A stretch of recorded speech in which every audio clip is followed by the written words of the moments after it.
For decades, the collapsing barn at the edge of town was the ultimate joke. Locals sneered at the rotting wood and rusted roof, calling it a worthless eyesore. But the laughter abruptly died the moment a sledgehammer shattered the concrete floor, revealing a buried secret that changed everything. The mid-morning sun beat down on the rusted tin roof of the old Harrison property, casting long, crooked shadows across the overgrown weeds. Albert Harrison had been dead for exactly 2 weeks, and the town of Oak Creek had already written off his legacy as a tragic comedy. Albert was a man who had spent the last 30 years of his life isolated, muttering about historical preservation and structural integrity, while his own estate crumbled around him.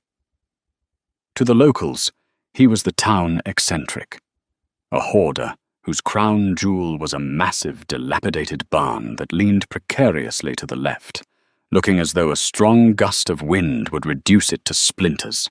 His grandson, Leo Harrison, stood at the edge of the gravel driveway, staring at the sagging wooden beams. Leo had driven 2 days straight from Chicago after receiving a stiff, formal letter from attorney Charles Henderson. The reading of the will had been a brief, uncomfortable affair. There were no hidden trust funds, no secret bank accounts, just a deed to 40 acres of unusable scrubland and the infamous broken-down barn. "You know, you'd be doing the whole county a favor if you just struck a match and walked away," a voice called out. Leo turned to see Henry Fowler leaning against the rusted wire fence. Fowler was a local real estate developer, a man whose tailored suits always looked aggressively out of place in the rural Oregon town. He had been trying to buy the Harrison land for a decade, always offering pennies on the dollar, claiming the soil was toxic and the structures were liabilities. "Good morning to you too, Mr. Fowler," Leo replied evenly, keeping his tone carefully neutral. Fowler chuckled, a dry, grating sound. "I'm just being a realist, son. Your grandfather was a peculiar man. Kept to himself, hoarded junk, and let this place become a public nuisance. The city council is already drafting a demolition order for that barn. I can take this headache off your hands. $5,000. Cash. You sign the deed, and you can drive back to the city without looking back." Leo looked from Fowler's smug expression to the rotting facade of the barn. Growing up, Leo had spent summers on this farm. He remembered his grandfather not as a lunatic, but as a quiet, meticulous man who spent hours drawing complex architectural diagrams in the soft dirt with a stick. Albert had always told Leo, "The roots are more important than the branches. Remember that, Leo. People only see what's above ground." "I think I'll hold on to it for a few days," Leo said, turning his back on the developer. "I need to clear out his things anyway." Fowler's smile vanished. "Suit yourself. But when the county fines you for harboring a hazard, don't say I didn't offer you a lifeline." He turned and stalked back to his idling luxury SUV, the tires kicking up a cloud of white dust as he sped away. Determined to prove Fowler and the rest of Oak Creek wrong, Leo grabbed a pair of heavy leather work gloves from his truck and walked toward the barn. The massive sliding doors were jammed shut, the iron track warped by time and rust. It took him 20 minutes of shoulder-bruising effort to pry the doors open wide enough to slip inside. The interior smelled of ancient dust, dried hay, and motor oil. The sunlight pierced through the gaps in the shingled roof, illuminating swirling motes of dust. It was a cavernous space, filled with tarp-covered shapes, stacked wooden pallets, and rusted farming equipment. But as Leo walked deeper into the gloom, he noticed something strange. For a barn that was supposedly abandoned and neglected, the center aisle had been meticulously cleared. At the very back, hidden beneath a heavy canvas drop-cloth, sat an old iron craftsman's workbench. Leo approached it, pulling the canvas away. The bench was spotless. Neatly arranged in the center was a single rusted metal lockbox. Curiosity overcoming his grief, Leo picked up a heavy flathead screwdriver from the wall rack and pried the flimsy brass lock open. Inside the box lay a stack of yellowed papers, brittle at the edges. They weren't letters or journals. They were blueprints. Leo carefully unfolded the largest sheet. It was stamped with a date, November 14th, 1951, and bore the official seal of a defunct structural engineering firm. The blueprint depicted the layout of the Harrison property, but it was drawn in cross-sections. Below the superficial drawing of the barn was a massive, shaded rectangular area labeled sub-level vault. Beside the blueprint was a small, leather-bound notebook. Leo flipped it open. His grandfather's erratic handwriting filled the pages, repeating a single phrase over and over on the final page. "The floor is the door. The floor is the door." Leo lowered the notebook and looked down. The entire barn was built on a massive poured concrete slab, an unusual and incredibly expensive foundation for a simple agricultural building constructed in the early 20th century. He walked to the center of the room, right where the blueprint indicated the entrance should be. He stomped his heavy work boot against the concrete. It didn't sound like a solid block of stone. It sounded hollow. A surge of adrenaline hit Leo's chest. His grandfather wasn't just hoarding junk. He was hiding something.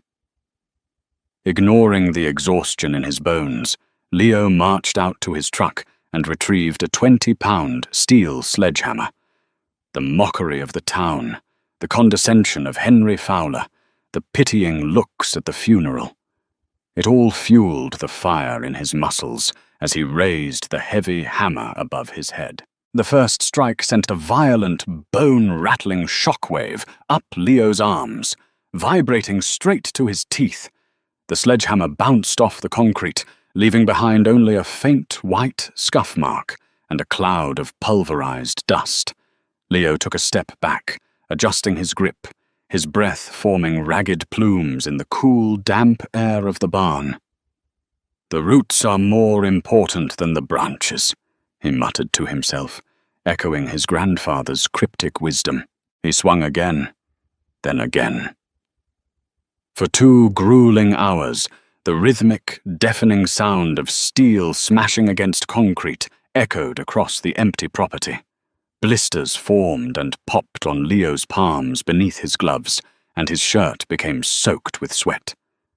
Just as he was about to collapse from exhaustion, the hammer struck with a distinctly different sound, a deep, metallic clang. Leo dropped the hammer and dropped to his knees, frantically clearing away the jagged chunks of broken concrete and grey dust.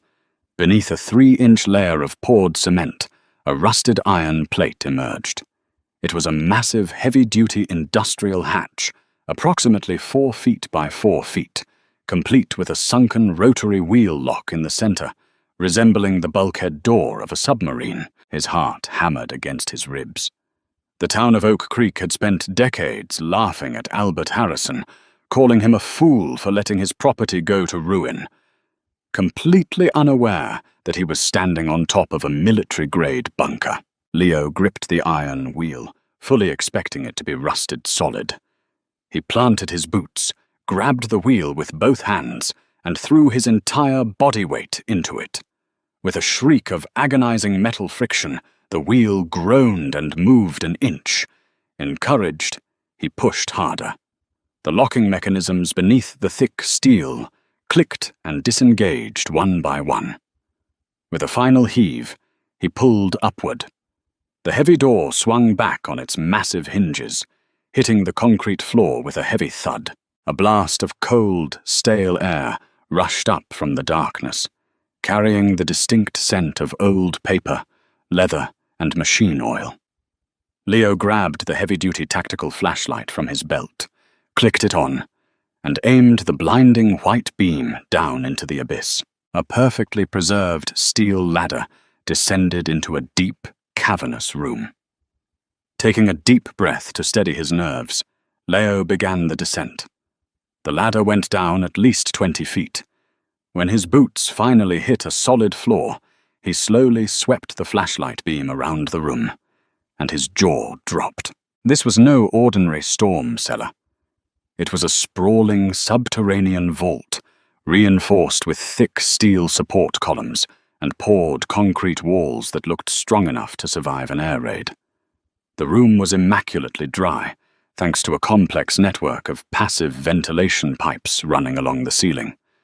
But it wasn't the architecture that left Leo speechless. It was what filled the room. In the center of the vault sat two pristine, tarp-covered vehicles. Leo pulled the heavy canvas off the first one, revealing a flawlessly restored 1934 Packard 12, its chrome grille gleaming perfectly under the flashlight beam. Behind it was an old armored transport truck, the kind used by Federal Reserve banks in the mid-20th century, painted in a faded matte olive green. Lining the back wall were dozens of heavy, military surplus wooden crates, stacked 5 feet high. Leo approached the nearest stack, unlatched the heavy iron clasps of the top crate, and pried the lid open. Inside, nestled in layers of yellowed wax paper, were tightly bound bundles of currency. Leo picked up a stack. It was cash, but not modern money. They were pristine, uncirculated silver certificates from the 1930s, bound in original bank straps. Millions of dollars, untouched, buried beneath a rotting barn. As Leo stood there, a bundle of ancient cash trembling in his hand, his light caught a large, heavy steel desk sitting in the corner of the room. On top of it lay a single, modern manila envelope. It was the only thing in the room that looked less than 50 years old. He set the money down and walked over to the desk.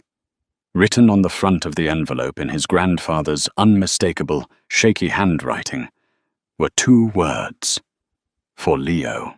His hands shook as he tore the seal and pulled out a stack of documents. The first was a typed letter, dated just a month before Albert's death. "Leo," the letter began, "if you are reading this, it means you didn't sell out to those vultures upstairs. It means you dug deep. I've spent my entire life playing the fool so that they wouldn't look too closely at this farm. The money down here doesn't belong to us.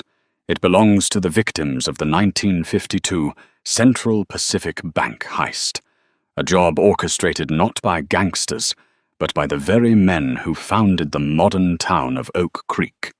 Henry Fowler's father, Mayor Gable's grandfather.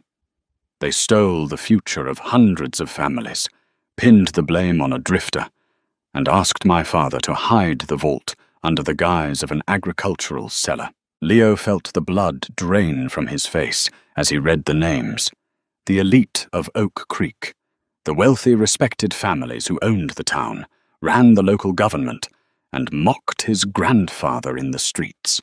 "They've been waiting for me to die," the letter continued. "They think the vault is lost, that I forgot the exact location, or that the entrance collapsed. Fowler is trying to buy the land so they can quietly excavate it and reclaim their stolen empire. You must not let them get this land, Leo. Inside the bottom drawer of this desk is the ledger. It contains every signed document, every transfer, and every confession needed to put those families behind bars and return this wealth to the state. But be careful. If Fowler knows you are down there..." Before Leo could finish the sentence, a heavy, echoing sound drifted down from the surface. It was the unmistakable crunch of tires on gravel. Several vehicles. Leo instantly switched off his flashlight, plunging the subterranean vault into absolute, suffocating darkness. He held his breath, straining to listen. Above him, heavy footsteps began to echo against the concrete floor of the barn, right near the open hatch. "I told you he wouldn't leave." Henry Fowler's voice drifted down the shaft, devoid of his earlier faux politeness. "Check the perimeter. If he found the entrance, he doesn't leave this property alive. Leo stood trapped in the darkness beneath the earth, clutching the ledger that could destroy a dynasty, realizing the real nightmare had just begun. The absolute darkness of the subterranean vault felt heavy, pressing against Leo's chest like a physical weight. He stood frozen, his hand still resting on the cold steel of the desk, straining to track the sounds filtering down from the barn above. The crunch of boots on the concrete floor was unmistakable. There were at least 3 men up there, their voices muffled but laced with aggressive urgency. "Brooks, bring the heavy floodlights from the truck," Henry Fowler's voice barked, the sound echoing sharply down the ladder shaft. "And call Sheriff Higgins. Tell him to get a couple of off-duty deputies out to the Harrison property immediately. Block the main access road. If that city kid is snooping around, I want him detained for trespassing." Leo's blood ran cold.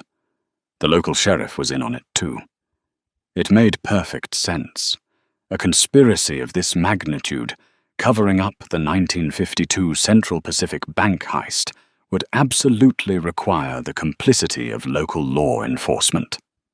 Oak Creek wasn't just a town that disliked his grandfather. It was a carefully constructed fortress designed to protect stolen wealth. If Fowler caught him down here, Leo knew he would simply disappear. He would become just another tragic accident, a reckless city boy crushed by a collapsing, rotting barn. Moving with agonizing slowness, Leo unzipped his heavy canvas work jacket and pulled out his cell phone. No signal.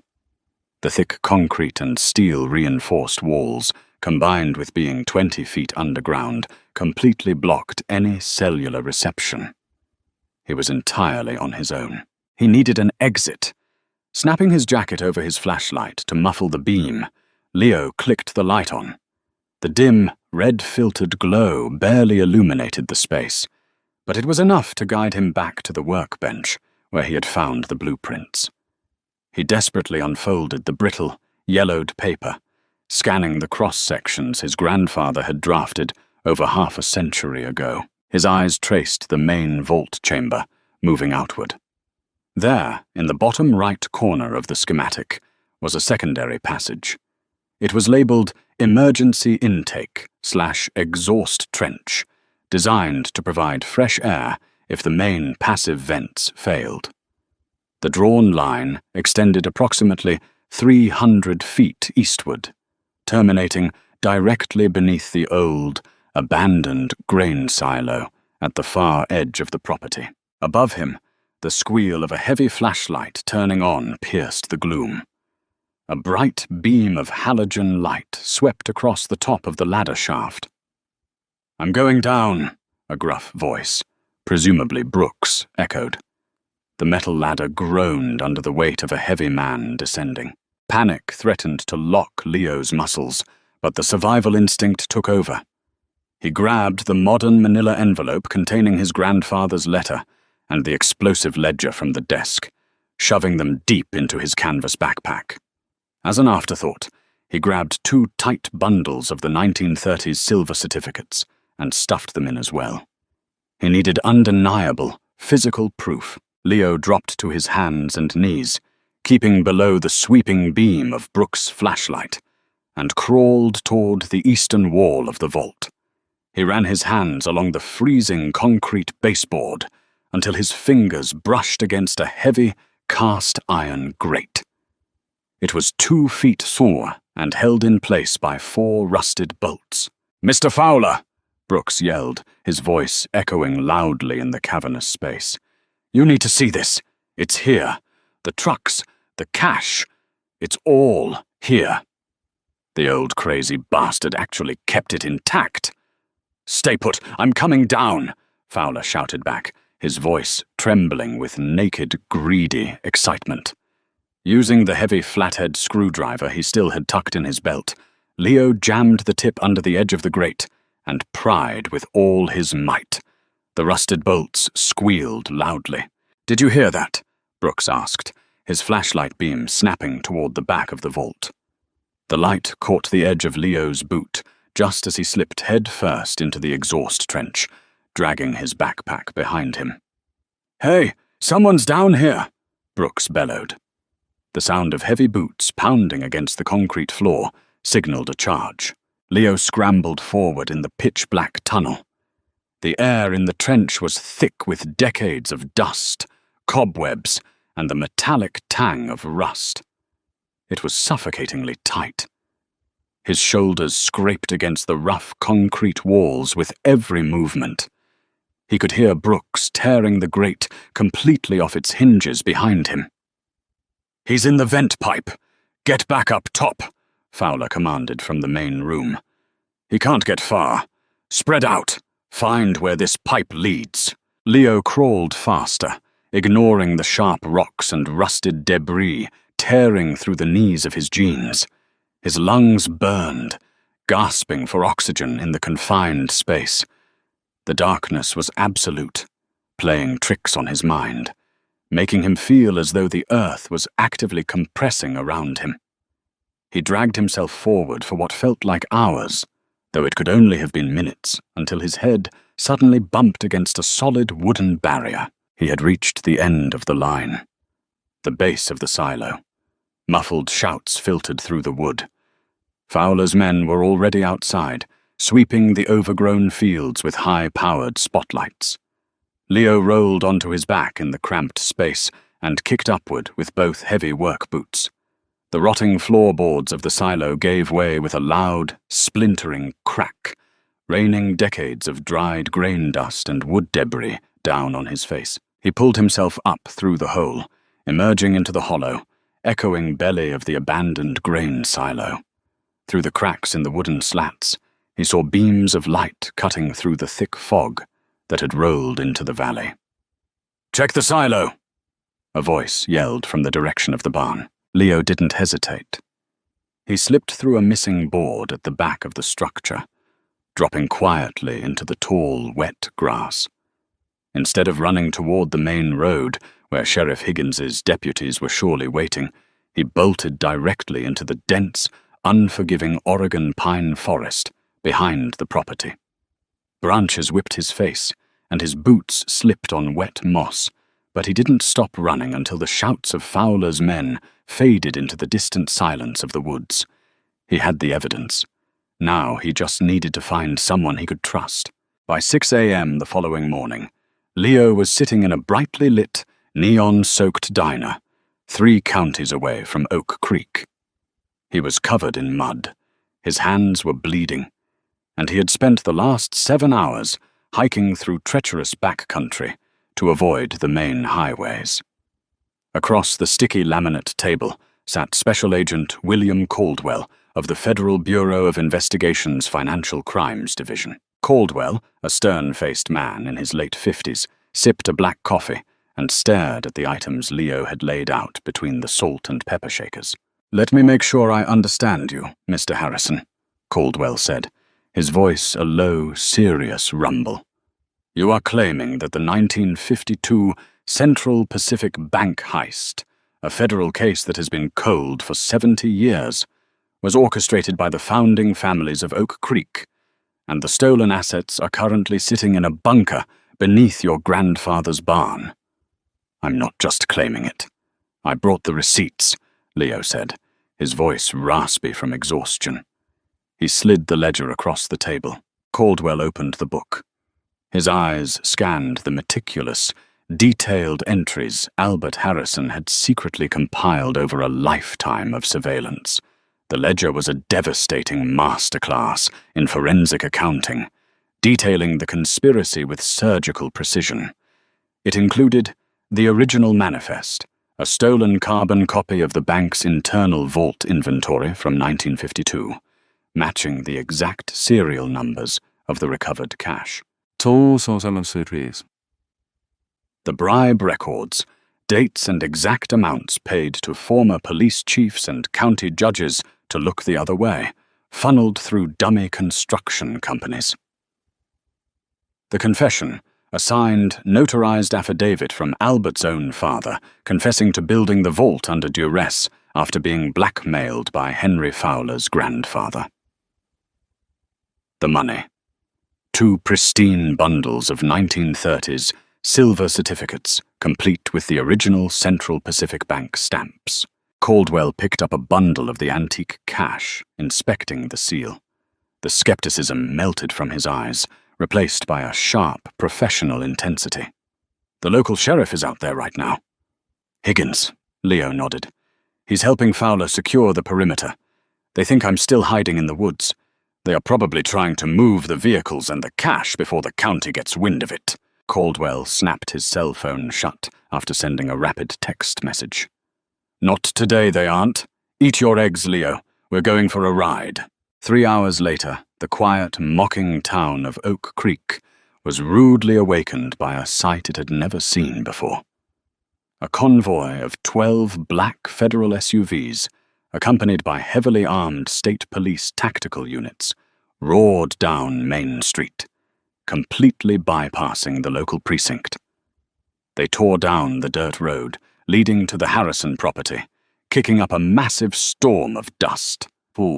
Henry Fowler was standing near a flatbed tow truck, barking orders at Brooks, who was trying to winch the pristine 1934 Packard out of the underground vault. Sheriff Higgins was leaning against his cruiser, smoking a cigar. When the federal convoy breached the gates, Higgins dropped his cigar, his face draining of color.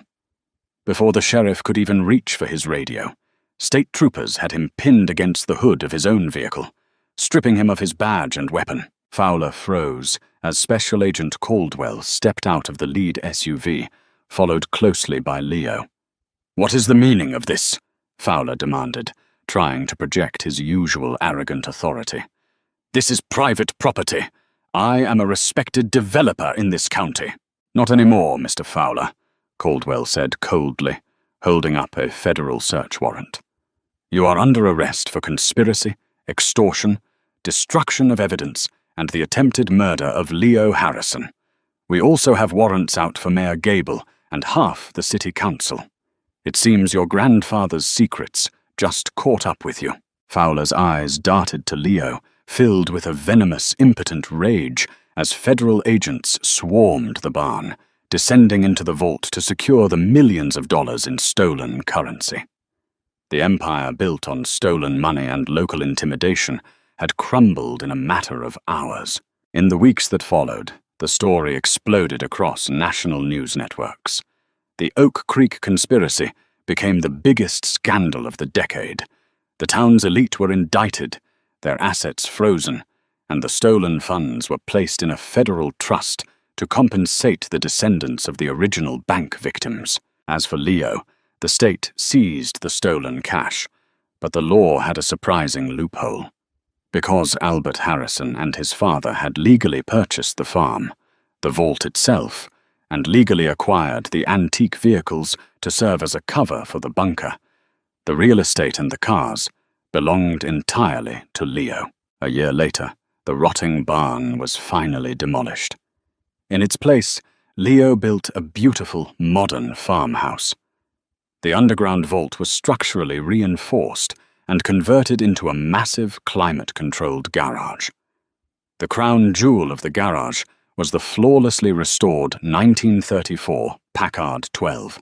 The town of Oak Creek never mocked the Harrison name again. They realized too late that Albert Harrison wasn't a crazy hoarder. He was a silent guardian, a man who sacrificed his own reputation to ensure that justice, no matter how delayed, would eventually be served. He had lived by his own words. The roots truly were more important than the branches, and from those deep, hidden roots, Leo had finally brought the truth into the light. What an unbelievable ending to a story of hidden secrets, corrupt towns, and ultimate justice. Albert Harrison proved that true heroes sometimes hide in plain sight, and Leo made sure his grandfather's incredible sacrifice wasn't in vain. If you loved this thrilling real-life treasure hunt and want more incredible stories of hidden mysteries, make sure to hit that like button, share this video with your friends, and subscribe to our channel right now. What would you have done with the vault? Let us know in the comments below.